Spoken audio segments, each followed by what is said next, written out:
Hello, I'm Jerry Fort. Welcome to Jungle Jerry's Treehouse. I'm going to read the second part of this Afternoon on the Amazon by Mary Pope Osborne. This is the number 6 Magic Treehouse book. We left off at chapter 7. It's called Freeze. I wonder if there's an Amazon police got their guns out saying freeze. Or do you think it's just cold freeze? Jack and Annie jumped out of the canoe. The rain was starting to fall harder. The monkey took off. He swung from tree to tree, heading up the riverbank. He screeched and beckoned to Jack and Annie. "He wants us to follow him," said Annie. "No, we have to find the special thing, then go home," said Jack. "He wants to help us," said Annie. She took off after the monkey. The two of them vanished into the rainforest. "Annie!" Thunder shook the sky. "Oh, brother," said Jack. He dashed after Annie and the monkey into the dark forest. The forest seemed surprisingly dry. Jack looked up. It was still raining, but the treetops acted like a huge umbrella. "Annie!" called Jack. "Jack, Jack!" cried Annie. "Where are you?" "Here." Jack hurried in the direction of Annie's voice. Soon he found the monkey. He was screeching and swinging from a tree. Annie was kneeling on the forest floor. She was playing with an animal that looked like a giant kitten.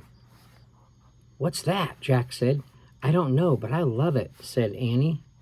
Annie batted the animal's paws. It had gold fur and black spots. "I'd better find out what it is," said Jack. He pulled out the rainforest book and flipped through it. "Oh, it's so cute," said Annie. Jack found a picture of an animal with gold fur and black spots. He read, "The jaguar is the biggest predator in the Western Hemisphere." "Forget cute," Jack said. "That must be a baby jaguar. It's going to grow up and be the biggest predator in—" "What's a predator?" asked Annie. "Grrr!" There was a terrible growl. Jack whirled around. Here comes the mama. The mother jaguar was coming out from behind a tree. She was creeping over the dead leaves, right toward Annie. "Freeze!" whispered Jack. Annie froze, but the jaguar kept moving slowly toward her. "Help!" said Jack weakly. Suddenly, the monkey swooped down from his tree. He grabbed the jaguar's tail. The cat roared and spun around. Annie jumped up. The monkey pulled the jaguar's tail again. Then he let go and took off. The jaguar sprang after him. "Run, Annie!" cried Jack. Jack and Annie took off through the rainforest. They ran for their lives. Chapter 8. Vampire Bats. "Wait," said Jack, panting. "I think we got away." Jack and Annie stopped running and caught their breath. "Where are we?" said Jack. "Where's the monkey?" said Annie. Looking back at the forest, "Do you think the Where's the monkey?" said Annie, looking back at the forest. "Do you think the jaguar caught him?" "No, monkeys are fast," said Jack. Of course, jaguars are fast too, Jack thought, but he didn't want to tell Annie that. "I hope he's okay," said Annie. Squeak! Hey, we forgot about Peanut, didn't we? Peanut peeked out of Annie's pocket. "Peanut, I almost forgot about you," said Annie. "Are you okay?" The mouse just stared at Annie with her big eyes. "She looks scared," said Jack. "Poor Peanut." "Poor monkey," said Annie. She looked around at the forest. "We'd better check the book," Jack said. He pulled out the book. He turned the pages, searching for help. He stopped at a picture of a scary creature. "Oh man, what's this?" he said. Jack read the writing below the picture. It said, "Vampire bats live in the Amazon rainforest. At night, they quietly bite their victims and suck their blood." "Vampire bats," said Jack. He felt faint. Vampire bats, said Annie. Jack nodded. After dark. Annie and Jack looked around. The rainforest seemed to be getting even darker. Yikes, said Annie. She looked at Jack. Maybe we should go home. Jack nodded. For once he agreed with her. But what about our mission? Said Annie. What about Morgan? We'll come back, said Jack. We'll have to be prepared, so we'll come back tomorrow. Oh, wait a minute. She said, so we'll come back tomorrow? Annie asked. Right. Now, which way is the treehouse? Said Jack. This way, said Annie, pointing. That way, said Jack, pointing in the opposite direction. They looked at each other. We're lost, they said together. Squeak. Don't worry, Peanut. Annie started to pat the mouse again, but then she stopped. Squeak, squeak, squeak. Jack, I think Peanut wants to help us, said Annie. How? The way she helped us in the time of ninjas. Annie placed the mouse on the leafy forest floor. Take us to the treehouse, Peanut. The mouse took off. Where'd she go? Said Annie. I don't see her. There, said Jack. He pointed to the leaves rustling on the ground. A streak of white passed over the leaves. Yes, there, said Annie. Jack and Annie followed the moving leaves. The streak of white appeared and disappeared. Suddenly Jack stopped. The forest floor was still. There was no sign of Peanut. Where is she? Asked Jack. He kept staring at the ground. Jack! Jack glanced around. Annie was standing on the other side of a nearby tree. She was pointing up. Jack looked up. The tree house. Oh, whew, Jack said softly. She saved us again, said Annie. She's running up the ladder. Peanut's running up the ladder. All by herself. Look. Annie pointed at the top, the rope ladder. Peanut was climbing up one of the ropes. Let's go, Jack said. Annie started up the ladder, then Jack. They followed Peanut all the way up to the canopy of the rainforest.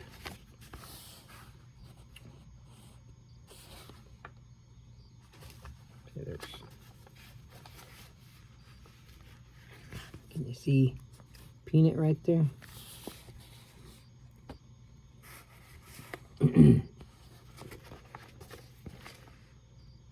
Okay, chapter 9. The Thing? That sounds kind of scary. Jack and Annie climbed into the treehouse. Peanut was sitting on a stack of books. Annie patted Peanut's little head. Thanks, she said softly. I have to write some notes about the rainforest, said Jack. You find the Pennsylvania book. Annie began searching for the Pennsylvania book, the book that always took them home. Jack pulled out his notebook. He wanted to take lots of notes here, but all he had written so far was, the Amazon rainforest is. It's not here, said Annie. What? Jack looked up. He glanced around the treehouse. Annie was right. The Pennsylvania book was nowhere in sight. Was it here before we left home? Said Jack. I don't remember, said Annie. Oh, man, said Jack. Now we can't get back to Frog Creek. That means we'll be here when the vampire bats come out, said Annie. Something came flying through the treehouse window. Ah! Jack and Annie hid their heads. Thud. Something hit the floor. A red fruit. Jack looked up. The monkey was sitting in the window. His head was cocked to one side. He seemed to be grinning at them. You're safe, said Annie. Thanks for saving us, said Jack. The monkey just grinned. I have just one question, said Annie. She pointed at the fruit. Why do you keep throwing those at us? The monkey grabbed the fruit. No, don't throw it, said Jack. He ducked, but the monkey didn't throw the fruit. He held it out to Annie. He moved his lips as if he were trying to say something.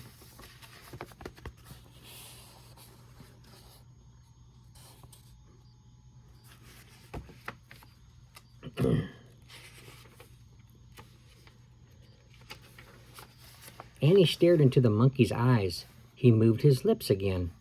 Wow, Annie said softly. I understand now. Understand what? Said Jack. Annie took the fruit from the monkey. "This is it," she said. "The thing we need." "What thing?" said Jack. "One of the special things we're supposed to find for Morgan," Annie said, "to free her from the spell." "Are you sure?" said Jack. Before Annie could answer, Jack saw the Pennsylvania book. "Look, our book," he said, pointing. "We found the thing, and now we can see the book," said Annie. "That's the way it works, remember?" Jack nodded. Now he remembered. The ninja master said they wouldn't be able to find the Pennsylvania book until they had found what they were looking for. The monkey screeched with laughter. Jack and Annie looked at him. He was clapping his hands together. Annie laughed with him. "How did you know to give this to us?" she said. "Who told you to do that?" The monkey just waved at Jack and Annie. Then he turned and swung away out of the treehouse. "Wait," said Jack, looking out the window. Too late. The monkey was gone. He had vanished below the treetops. "Goodbye," called Annie. Excuse me. A happy screech came from the mysterious world below. Jack sighed. He picked up his notebook again. He looked at his writing. The Amazon rainforest is. He had to write something before they left. He quickly added, "Amazing." Jack put away his notebook. Annie picked up the Pennsylvania book. "Now it's really time to leave," she said. She turned to the picture of the Frog Creek woods. "I wish we could go there," she said, pointing at the picture. The wind started to blow. The leaves began to tremble. The treehouse began to spin. It spun faster and faster. Then everything was still. Absolutely still. Chapter 10. Halfway there. Squeak. Jack opened his eyes. Peanut was on the treehouse windowsill. "We're home," said Annie. Jack breathed a sigh of relief. Annie held the fruit up to the afternoon light. "What exactly is this?" she asked. "Maybe it's in the book," Jack answered. He pulled out the rainforest book. He flipped through the pages. He came to a picture of the red fruit. "Here it is," he said. He read out loud, "The mango has a sweet taste like that of a peach." "Mango? Said Annie. She brought the fruit close to her lips. "Hey," said Jack, grabbing the mango from her. "We have to put it with the moonstone." Jack placed the mango on the M carved into the floor, next to the clear moonstone. "Moonstone mango," whispered Annie. It sounded like a spell. "We're halfway there," said Jack. "2 more to go. Then we can free you, Morgan." Annie called as if Morgan were nearby. "How do you know she can hear you?" said Jack. "How could anyone not...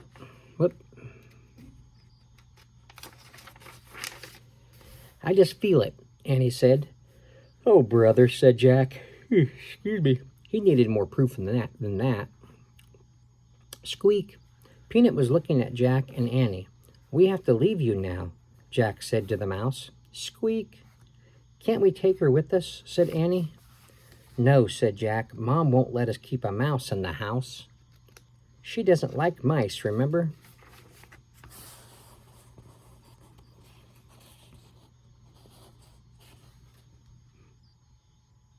They put the mango with the moonstone on the M, and Peanut's sitting there looking at him.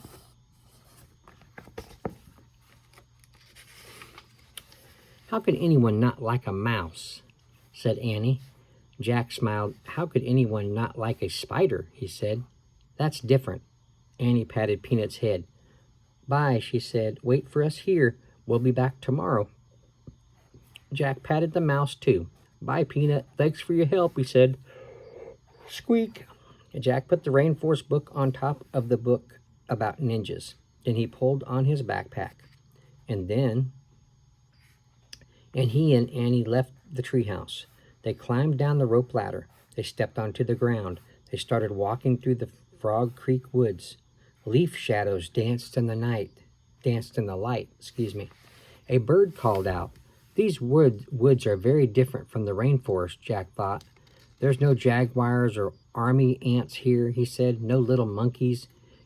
"You know, that monkey was never being mean," said Annie. "He was just trying to give us the mango."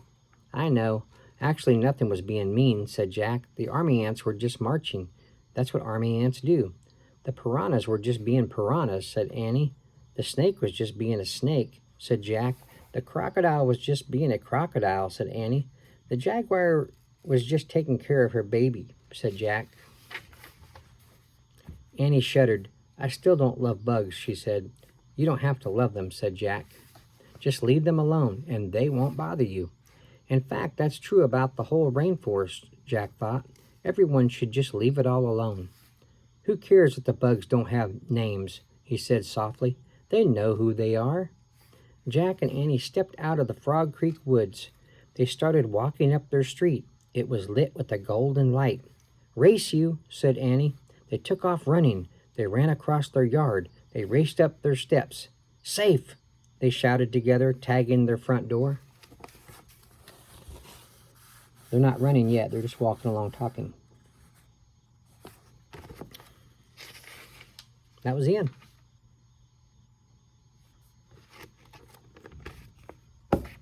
There you go. How'd you like that book? The Amazon. Boy, there's lots of amazing animal creatures there, but probably a big percentage of them are dangerous in some way or another. So, yeah, pretty cool. All right. Well, I thank you all for listening and watching this video. And we'll go on to number 7 here pretty soon. This was part 2 of number 6, Afternoon on the Amazon by Mary Pope Osborne. All right. We'll see you on the next one. Bye.